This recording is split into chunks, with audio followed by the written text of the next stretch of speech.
नाज़रीन, प्रोग्राम तस्दीस या तौहीद के इस नए एपिसोड में हम आपको खुशामदीद कहते हैं।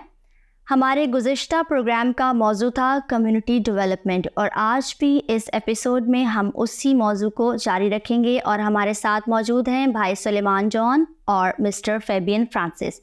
जी, मैं आप दोनों को अपने शो में वेलकम करती हूँ। अच्छा सर, हम पिछले प्रोग्राम में इस बात का जिक्र कर रहे थे कि कम्युनिटी डेवलपमेंट के लिहाज से आज हमारे क्रिश्चियंस की मौजूदा सूरत हाल क्या है, और आपने कहा था कि सूरत हाल बहुत ही पॉजिटिव है। मैं चाहूँगी कि इसके बारे में थोड़ा सा आप मज़ीद और एक्सप्लेन करें। देखिए, आज जो इस वक्त की जो जैसे मैंने प्रीवियसली आपको बताया था कि सूरत हाल बेहतर है, जो मेजर चीज़ जो हम लोगों ने जो एक्सपीरियंस की है ना, मैंने एक्सपीरियंस की, वो अगर हम इसको थोड़ा सा फेथ से कनेक्ट करें यार, बीइंग अ क्रिश्चियन, तो जो मैंने देखा है कि इसमें ऐसे बहुत सारे लोग आते हैं जो कहते हैं कि हमारे पास पैसे और हमारे लिए कोई अच्छा घर ढूंढे, और कि हम ढूंढते। कुछ ऐसे भी लोग हैं जो सोचते हैं कि हमें घर चाहिए लेकिन हम अफोर्ड नहीं कर पा रहे, हमारे पास कुछ पैसे पड़े, जैसे कुछ अमाउंट पड़ी है ताकि हम उनको डाउन पेमेंट कर दें। अब उसमें क्या होता है कि जो मेरा पर्सनल एक्सपीरियंस रहा है कि जिसके पास पैसे हैं उसको घर नहीं मिला, वो अब तक ढूंढ रहा है, और जिसके पास पैसे नहीं है उसको घर मिल गया। सो बहुत मैं हमेशा लोगों को एक ही चीज़ समझाता हूँ कि घर लेने से पहले आप सबसे पहले खुदा आप राज़ी होना चाहिए आपके काम के लिए, क्योंकि जब वो राज़ी होता है ना तो वो आपको कैसे रास्ते बना देता है, कैसे रास्ते आप पता नहीं चलता। बिल्कुल। सो प्रॉपर्टी बाय करने के लिए यस, पैसे ऑब्वियसली चाहिए आज, लेकिन उससे ज़्यादा जो ज़रूरत है ना वो खुदा की रज़ामंदी होनी चाहिए, और इस बात पे ईमान रखना कि मैं घर मुझे मिल जाएगा, मैं एक दिन घर, क्योंकि रेंटल लाइफ जो लोग रहते हैं, रेंटल जो ये प्रोग्राम सुन रहे हो, जो रेंटल लाइफ, उनको पता है कि कितना टफ है, क्योंकि हर महीने एक अमाउंट निकालना एक चैलेंज है। फिर कभी सूरत हाल होती है, कभी होता है कभी नहीं होता, ये problems day to day life और रूटीन होती है लोगों के साथ। सो हर बंदे की ख्वाहिश होती है कि मेरा अपना घर हो, भले छोटा सा हो लेकिन मेरा अपना हो। सो मैं हमेशा यही कहता हूँ लोगों को कि खुदा पे भरोसा रखो, ये मैं हमेशा कहता हूँ, क्योंकि जब आपको खुदा पे भरोसा होता है सो 100%, आज नहीं तो थोड़ा टाइम लगता है लेकिन आप अचीव कर लेते हो, खुदा रास्ते आपकी, and that is what faith is about. Knowing एक है कि मेरे पास पैसे नहीं है और मुझे घर लेना है, इम्पॉसिबल चीज़ है ना, लेकिन इस बात पे ईमान रखना कि खुदा कहीं ना कहीं से वसाइल वो निकाल देगा या कोई ना कोई जरिए निकाल देगा, और वो हो जाए तो फिर this is faith. So I think कि एक सबसे अच्छी चीज़ जो मुझे हमारी कम्युनिटी में जब मैं काम कर रहा होता हूँ और ये जब आते, तो घर एक सपना होता है और ड्रीम होता है, और ड्रीम ऑब्वियसली कनेक्टेड होता है खुदा के साथ, क्योंकि ड्रीम वो होता है जो हम ड्रीम वो नहीं सोचते जो हम कर सकते कल या फौरन कल अचीव कर लें, हम ड्रीम वो सोचते जो अगले 5 या 10 साल बाद हम कर सकते, तो इट्स अ चैलेंज ना। तो उसमें क्या होता है, लोग खुदा से दुआएं कर रहे होते हैं, एंड हमने तो बहुत देखा है, खैर आते हैं लोग हमारे साथ, बिल्कुल एक प्रोफेशनल से एक रिलेशनशिप हो जाता है कि आपको पता है कि बेटा हमें घर चाहिए और ऐसा करना है, और वो आपके साथ बिल्कुल अटैच हो जाते हैं। सो आई थिंक कि ये एक इमोशंस के साथ कनेक्टेड होते हैं। रियल एस्टेट सिर्फ ये नहीं कि आपके पास कोई आया, आपने उसको घर दिया और बस काम खत्म हो गया, नहीं, वो कनेक्टेड रहते हैं आपके साथ, वो आगे 10 लोगों को बताते हैं। आपको पता है कि हमारे लिए घर ढूंढना कितना मुश्किल था, या एक अच्छा घर मिलना ये भी एक चैलेंज है इस वक्त सिचुएशन हालात को देखते हुए, और जब वो चीज़ मिल जाती है तो लोग बड़ा शुक्र करते हैं खुदा का। तो अचीवमेंट ये भी नहीं होती है कि आपने एक डील कराई और आपको वो कमीशन मिला और पैसे, अचीवमेंट ये होती है कि उस बंदे के दिल से आपके लिए दुआ निकल रही है। तो ये एक मेरे हिसाब से जो मैं हमेशा एक मैसेज देखता हूँ और लोगों को देखता हूँ, मैसेजेस जब मैं सुबह उठता हूँ तो बड़े मैसेजेस आते, गुड मॉर्निंग, प्लीज़ मेरे लिए दुआ करना, आपने हमारे लिए कुछ घर ढूंढा। तो मैं हमेशा, और उसके साथ साथ कहीं ना कहीं मैं खुद भी उन लोगों के लिए दुआ करता हूँ कि खुदा अगर तूने इस शख्स के लिए रखा है कोई घर, उम्मीद रखी है, तो बिल्कुल मुझे वो रास्ता आज दिखाना कि मैं उसको वहाँ तक पहुँचा दूँ। अच्छा, इन्होंने बात की है प्रॉपर्टी के साथ, ये लिंक कर रहे हैं बार बार फेथ को, ठीक है। और जब हम बाइबल मुक़द्दस का सर्वे करते हैं और जब हम गौर करते हैं इब्तदाई कलीसिया पे, अब मैं बात करने जा रही हूँ अमाल की किताब। जी। अमाल की किताब में भी हमें कुछ ऐसी सिचुएशंस नज़र आती हैं जिसमें कम्युनिटी एक दूसरे की मदद कर रही। जैसे ये बता रहे हैं कि मैं जो है इस फील्ड में रहते हुए, इस मार्केट में रहते हुए अपनी कम्युनिटी की किसी न किसी तरीके से या उस घर तक पहुँचाने में, उन तक रसाई हासिल करने में मददगार साबित होते हैं। तो बाइबल मुक़द्दस में ख़ुसूसन अमाल की किताब में हमें वो क्या असूल मिलते हैं? जी, सिर्फ अमाल की किताब नहीं है, अगर हम स्पेसिफिक भी होना चाह रहे हैं तो बाइबल में बहुत सारी ऐसी किताबें जो जिनका मकसद ही शायद कम्युनिटी डेवलपमेंट है। मिसाल के तौर पे शरीयत में हम गिनती की किताब पढ़ते हैं। अब उसका नाम गिनती इसलिए क्योंकि वो मरदमशुमारी की किताब है, और मरदमशुमारी आज भी हमारे लिए एक चैलेंज है कि हमें अपनी तादाद का ही नहीं पता। खुदा ने बनी इसराइल कौम की तादाद की, उनके इलाके बांटे, उनके लिए ज़मीन को उन्होंने तकसीम किया। God himself did this, ठीक है, with the help of Moses and the elders of Israel। इसी तरह आप नेमिया की किताब पढ़े कि जब बाबल की असीरी के बाद बनी इसराइल कौम वापस आई तो किस तरह उन्होंने अपने शहर की, अपनी हैकल की असर नौ तामीर की। और उसमें अगर आप 8वां बाब देखते हैं तो उसके अंदर ये भी लिखा है कि जो हुनरमंद लोग थे और जो ताजर लोग थे और जो बा असर लोग थे, उन सब ने किस तरह से अपने रिसोर्सेज को जमा करके और अपने स्किल्स को जमा करके काम शुरू किए। उसी तरह की सूरत हाल हमें अमाल की किताब में भी नज़र आती है। और अमाल की किताब तो बिल्कुल ही आप समझ लें कि एक ऐसी कौम की कहानी है, मसीही कौम, जो बिल्कुल ज़ीरो से शुरू करती है। यानी उनका एक पस मंज़र है यहूदी कौम में से निकलना और रोमन एम्पायर के अंदर, जो कि एक बहुत डेवलप्ड एम्पायर था लेकिन वो एक जुल्म के ऊपर मबनी एक एम्पायर था। उसके आप समझ लें कि गढ़ में या उसके दिल के अंदर एक नई कम्युनिटी की तश्कील देना, जिसे हम खुदा की बादशाही कहते हैं। तो वहाँ पर हमें तावन नज़र आता है और ये इब्तदाई कलीसिया में बहुत ज़रूरी था। और उसकी सबसे बड़ी मिसाल जो हमें मिलती है अमाल की किताब उसके दूसरे बाब में, कि जिसके आखिर में लिखा है कि लोग मिलकर इबादत करते थे, वो हदिया जमा करते थे, इशारबानी करते थे, और वो अपना सब कुछ बेच कर उसको एक समझ लें कि एक साँझ में या एक शराकत में रहते थे। ये एक बड़ा अर्ली फॉर्म है जिसे हम आज सोशलिज़म कहते हैं या जैसे हम कम्युनिज़म कहते हैं। ये उसकी एक फॉर्म है कि लोग जो हैं वो अपने रिसोर्सेज को एक जगह पूल करें। जो अमीर है वो भी अपना लिया है, जिसके पास कम है वो भी लाए, और एक एवरेज तौर पर जिसकी जो ज़रूरत है उसके हिसाब से उसमें तकसीम किया जाए। ये ट्रेंड ज़रूरी नहीं है कि आज भी इसको फॉलो किया जाए, ना ही उस वक्त सारी कलीसियाँ इसको फॉलो कर रही थी, लेकिन ये कि हमें एक अच्छी मिसाल मिलती है सांझ की या शराकत की। और जो हमारी कम्युनिटी में एक बहुत बड़ा चैलेंज भी है कि जो यूनिटी है, यूनिटी सिर्फ मतलब लफ्ज़ों की नहीं या ईमानी लिहाज से नहीं, बल्कि सांझ। कहीं ना कहीं आप जो दहकानी जो सोसाइटीज़ हैं, एग्रीकल्चरल गांव के आप जगह चले जाएं तो वहाँ कहीं ना कहीं आज भी है कि एक चीज़ एक शख्स के पास है, जानवर एक बंदे के पास है, कुआं एक बंदे के पास है, और फिर भी कहीं ना कहीं लोग एक दूसरे के साथ जुड़े रहते हैं। लेकिन शहरी ज़िंदगी में हम हर चीज़ अब हम घर पे ही मंगा लेते हैं, चाहे वो इलाज मुआवजा हो, चाहे वो खाना पीना हो, लोग घर पे काम भी करते हैं, तो हम कटते जाते हैं एक दूसरे से। लोग पड़ोसियों को भी सलाम नहीं करते, ठीक है। तो अमाल की किताब हमें ये सिखाती है कॉमन्स, जिसे आप कहते हैं, सांझ कहते हैं जिसे, और एक दूसरे का सोचना और अपने रिसोर्सेज को निकालना। और वो भी सिर्फ एक अंग्रेजी का लफ्ज़ है इम्पल्शन। इम्पल्शन का आता है जज्बात में आके। अब जज्बात में आके जो हम वाक़या पढ़ते हैं 5वें बाब में हननिया और सफ़ीरा वाला, कि जज्बात में आके उन्होंने तय कर लिया कि हम भी इस तरह करेंगे, हम भी अपना माल बेचकर जो है वो कलीसिया में देंगे, लेकिन बाद में वो फिर वापस ले लेते अपना फ़ैसला, और उनका एक बदतरीन एक अंजाम हमें नज़र आता है।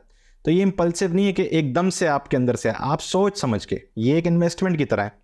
और आज एक लफ्ज़ भी इस्तेमाल होता है जिससे हम कहते हैं किंगडम इन्वेस्टमेंट, यानी आप जज्बाती होकर आप अपना माल नहीं खर्च कर रहे चर्च के या कलीसिया के या कम्युनिटी के कामों में, आप सोच समझ के कर रहे हैं कि ये हमें खुदा ने, उसके रसूलों ने एक नई तहरीक दी है, उन्होंने हमें जीने का एक नया तरीका सिखाया है, हम इसके लिए अपना सब कुछ कुर्बान करेंगे, ठीक है। और वो जो मसीह की तमसील भी थी कि बेशकीमत मोती वाली, कि जिसको वो मिल जाता है वो सब कुछ बेच कर उसको पा लेता है, क्योंकि उसके लिए वही सबसे बड़ा ख़जाना होता है। तो ये एक बामकसद ज़िंदगी की तरफ भी इशारा करता है कि कम्युनिटी का हदफ क्या है।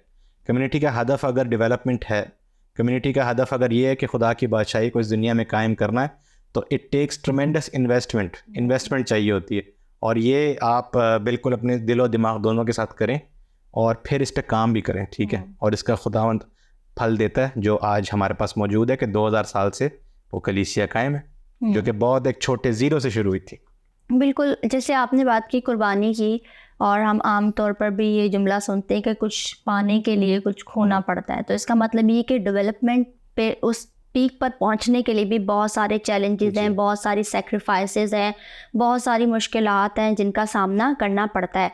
तो मैं आपसे पूछना चाहूँगी कि आज के दौर को मद्देनज़र रखते हुए कम्युनिटी डेवलपमेंट के क्या चैलेंजेस हैं? देखिए, इस वक्त अगर हम चैलेंजेस की बात करें, वैसे तो बहुत सारे चैलेंजेस हैं, हमें पता है, लेकिन जो हमारा सबसे बड़ा चैलेंज वो ये होता है कि इस सूरत हाल को रखते हुए वो ये है कि एक प्रॉपर्टी जिनको भी लेनी होती है या ख़रीदनी होती है, या इवन स्पेशली टेनेंट्स हो गए जिनको रेंट पे, मोर ओवर चैलेंजेस वहाँ पे हमें बहुत ज़्यादा फेस होते हैं ना, जबकि ये बहुत लोअर लेवल पे इश्यूज़ है, लेकिन ये बहुत सीरियस इश्यूज़ है कि अब जो कि सूरत हाल है, हमारे पास बजट कम है, या जो भी कस्टमर होता है उसके पास एक कम बजट होता है, और उस कम बजट में उसको एक अच्छी चीज़ चाहिए होती है। तो कुछ ऐसी है कि इस वक्त सूरत हाल ऐसी बनती जा रही है कि लोग बेसिक्स पे नहीं, लग्जरी की तरफ बहुत ज़्यादा जा रहे हैं। और जो आपको एक फैक्ट होता है ना कि हर एक एरिया की एक मार्केट होती है, एक वो होता है। तो जो सबसे बड़ा चैलेंज इस वक्त अगर हम रियल स्टेट के अंदर पूछे तो, which is totally with questions connected हम करें, तो हम एक दूसरे को देख के, अगर अच्छा सामने वाले के पास बड़ा घर है तो हमारे पास भी होना चाहिए। अगर हमारे रिश्तेदारों ने जो है वो 4 कमरे का घर लिए, तो अब वो 2 कमरे में बिल्कुल सेटल्ड लाइफ गुजार रहे हैं, तो नहीं नहीं नहीं नहीं, हमें यहाँ से छोड़ के 4 कमरे, फिर क्या होता है जब हम उनको वहाँ शिफ्ट कर देते हैं, ठीक है, फिर उसके वो दोबारा आते हैं, एक काम करें आप वापस से वही दिलाते, अब वो तो चले गया जो हमारे पास। तो ये एक बहुत बड़ा चैलेंज है जो हमारे लोगों को समझना है इस वक्त, कि we have to work on the basics.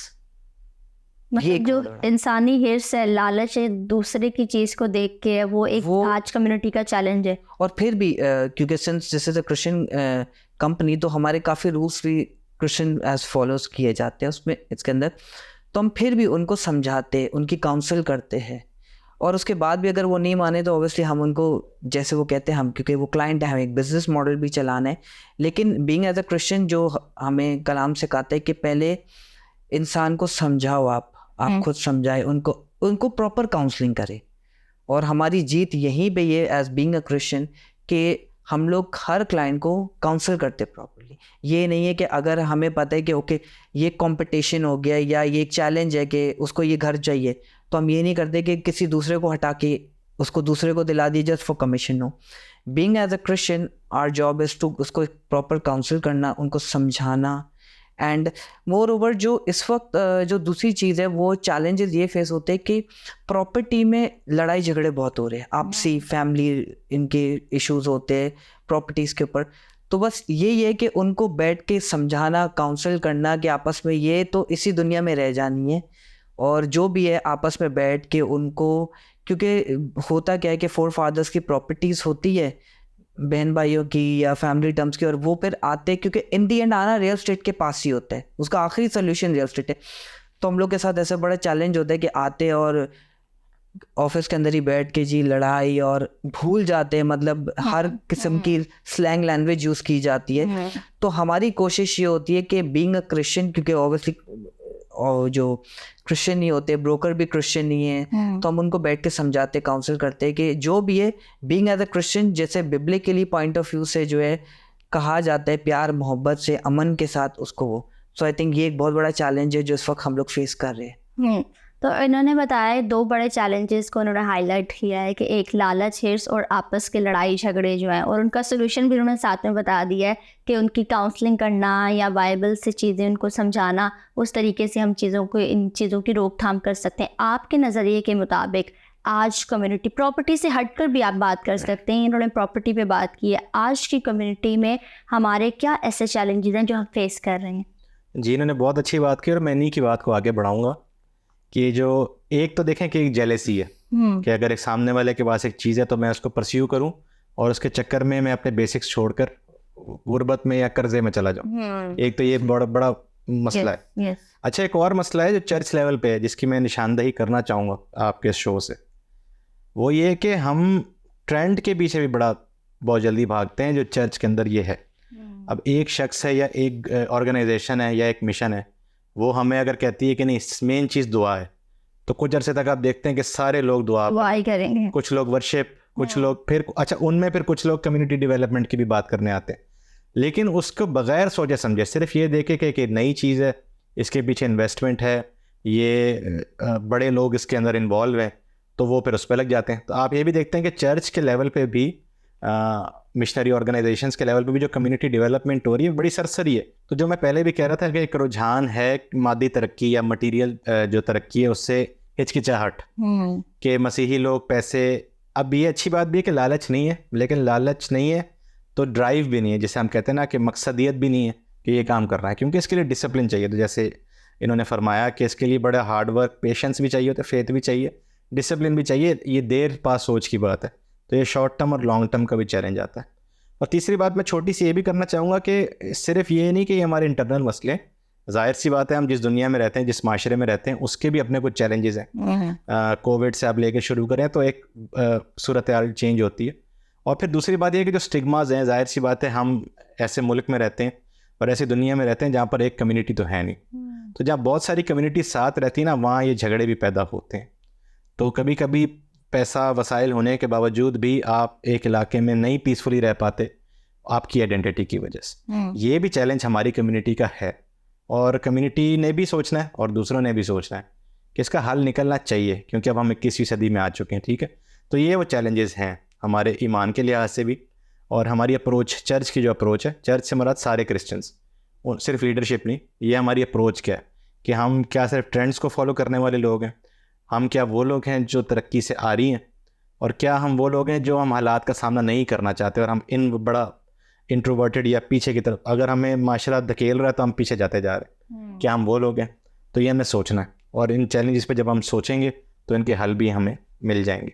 तो ज़रूर आप हल भी बताएं, जैसे उन्होंने एक बात कही थी और उसका हल भी बताया था, आप भी ज़रूर बताएं। अब हल देखें, अब यही है कि आपकी सिचुएशन है ये, ठीक है, आपकी सिचुएशन, आपने तय करना कि आज हम यहाँ खड़े, अब ये हो नहीं सकता कि आप यहीं पर रहें।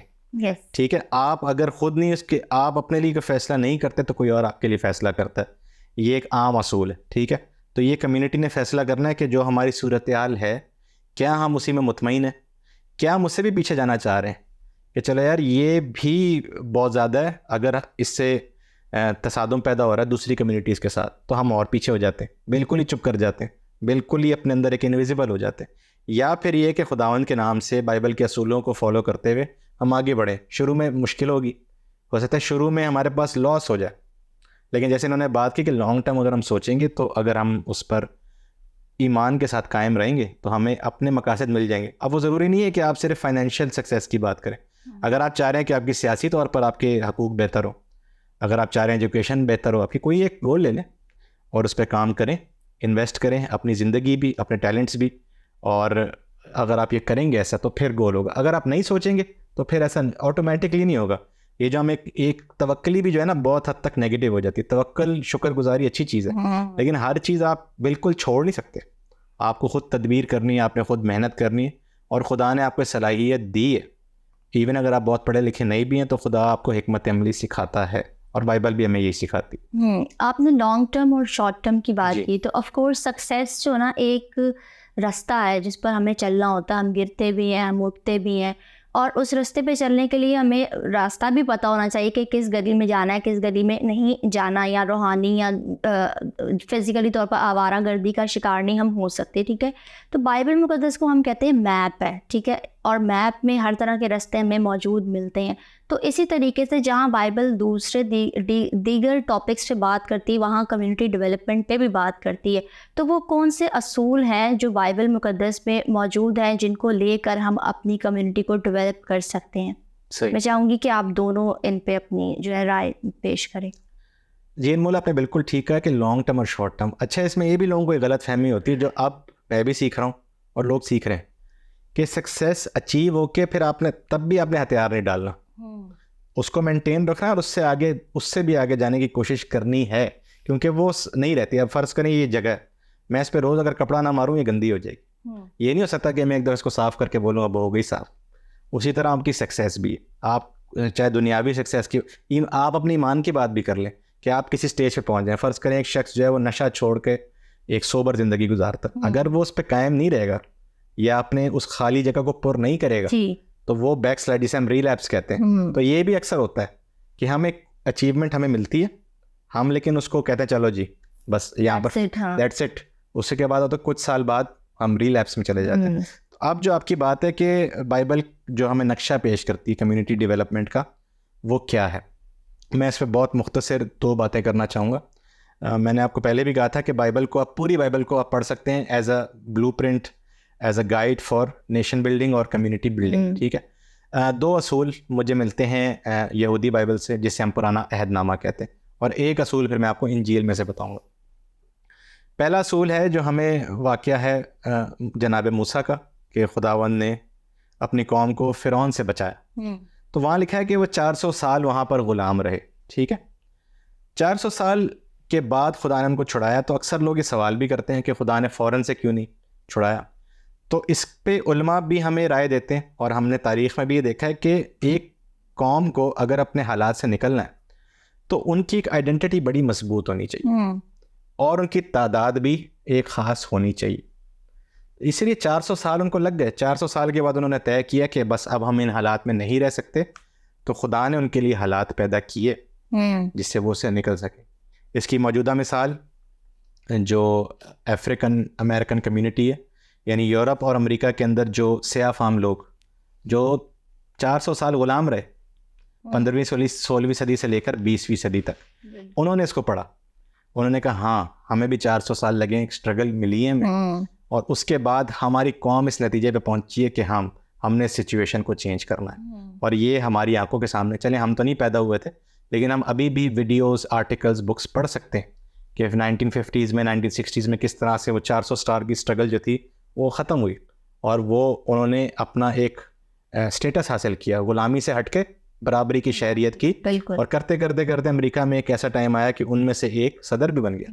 ये 400 साल वाला मॉडल है जिसके अंदर हम ये देखते हैं कि कौम जो है वो अपनी शनाख्त में और अपनी तादाद में बढ़ जाए, इतनी बढ़ जाए कि उसके अंदर ये शऊर पैदा हो जाए कि अब हमने हालात को बदलना है, तो खुदा उनकी मदद करता है। ठीक है, तो एक ये मॉडल है, इस पर भी हम समझते हैं कि आहिस्ता आहिस्ता हमारी कम्युनिटी जा रही है।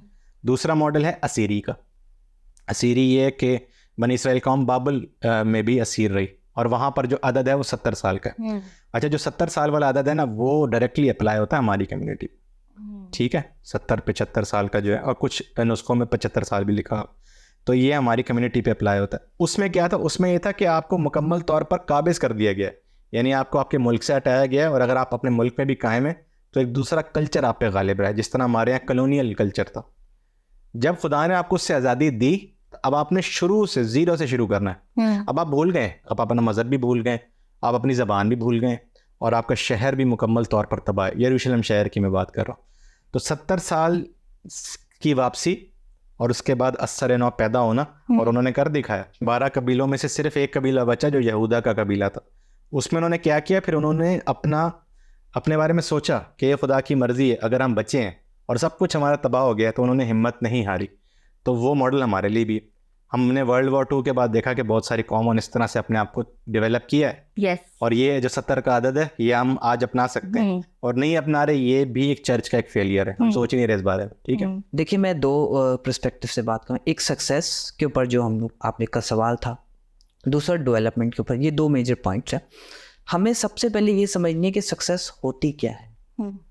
सक्सेस का मतलब ये नहीं होता कि बस मैंने सोचा कि मैंने एक घर, एक गाड़ी या ये अचीव करना और वो हो गया।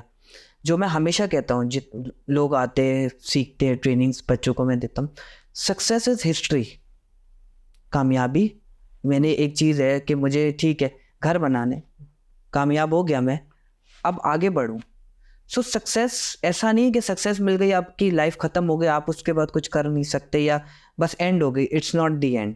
सक्सेस चलता रहता है। ठीक है, और वो क्या होता है, बहुत सारे लोगों को माइंडसेट ये होता है कि ठीक है, सक्सेस का मतलब है कि अब ओके, मैं अब जो है ना लीडर बन गया हूँ। लेकिन हम अगर देखते हैं तो Jesus was always a servant leader. So जब सक्सेस एक ऐसा वर्ड है जो आपके अंदर एक कमांड और एक अलग सा, और मैं सक्सेस को नहीं मानता, मैं काबिलियत को मानता हूँ, बंदा काबिल होना चाहिए, सक्सेसफुल खुद ही हो चुका होगा। एक चीज़ रही बात हम डेवलपमेंट की अगर बात करें तो we need to live like Christians. जैसे मैंने आपसे पहले भी अर्ज़ किया, हम जिस माशरे में रहते या हम जिधर भी रहते, हमारा काम है कि हम डिसिप्लिन्ड को रखें। ये ना हो कि हमारा पड़ोसी हमसे परेशान हो रहा है, ये भी इसमें ही आता है। हम एक प्रॉपर मतलब हर चीज़ को ऐसा किरदार रखें कि साथ आपके पड़ोसी बोले हाँ यार ये क्रिश्चियन लोग हैं, ये अच्छे लोग हैं। एंड हम देख सकते हैं कि इस मुल्क के अंदर भी हमें बहुत वैल्यू दी जाती है कि अच्छा क्रिश्चियन है, हम इस पे भरोसा कर सकते हैं। सो ये एक बहुत प्लस पॉइंट है हमारी जीत के ऊपर। सो मैं चाहता हूँ कि ये डेवलपमेंट का ये मेजर पॉइंट है, हमें एक डिसिप्लिन रहना चाहिए, हमें ऐसा किरदार रखना चाहिए कि लोग बोले हाँ ये क्रिश्चियन लोग हैं, ये डिसेंट लोग हैं, लोग हमारी गवाही दे। हम लोगों को ना बताए कि हम क्रिश्चियन, लेकिन लोग हमारे किरदार से हमें पहचान ले कि अच्छा ये मसीही लोग हैं। सो आई थिंक कि सक्सेस और डेवलपमेंट ये सब कनेक्ट एक साथ ही होता है। एंड ये सब कुछ है आपका माइंडसेट से ऊपर। आप जो घर में आप रहते, जो स्कूल में जाते, आप अपने आप को ट्रेन कैसे करते हैं। तो जब आप अपने आप को ट्रेन करेंगे सेल्फ डेवलपमेंट के ऊपर, मोर देन डेवलपमेंट मुझे लगता है सेल्फ डेवलपमेंट की ज़्यादा ज़रूरत है। एग्जैक्टली। ठीक है। सो सेल्फ डेवलपमेंट पे अगर हर शख्स खुद से अपनी जिम्मेदारी ले और वो काम करे, सो आई थिंक कि हमारी सोसाइटी, हमारा माशरा, हम सब अचीव कर लेंगे, हम यही सक्सेसफुल हो जाएंगे ऐसे। जी नाज़रीन, तो आज के प्रोग्राम में हमने डिस्कस किया है कम्युनिटी डेवलपमेंट के ताल्लुक से। उम्मीद करती हूँ कि आज का शो आपके लिए बाइसे बरकत साबित हुआ होगा। हमें और हमारी टीम को अपनी दुआओं में याद रखिएगा। बहुत शुक्रिया।